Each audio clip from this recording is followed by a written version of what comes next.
So guys, today it's the almost like a week now, 7th day since we came here to this Kiha Beach. One thing I would like to share with you is it's absolutely gorgeous place, very beautiful as you can see in the videos. But when you're planning to visit here, make sure you pick less windy time of the year, or the dry season, because right now is the dry season. Now you need to make sure that you visit this place when it's less windy, otherwise the activities cannot be organized.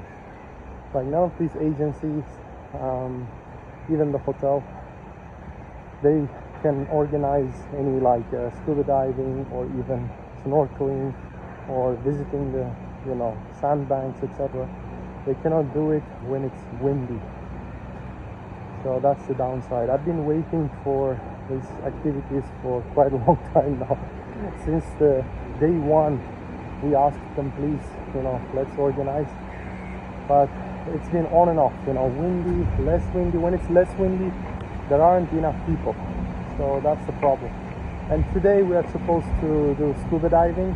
So I'm hoping they won't change the plan again, because I can see it's more windy than yesterday. Yeah, that's one downside.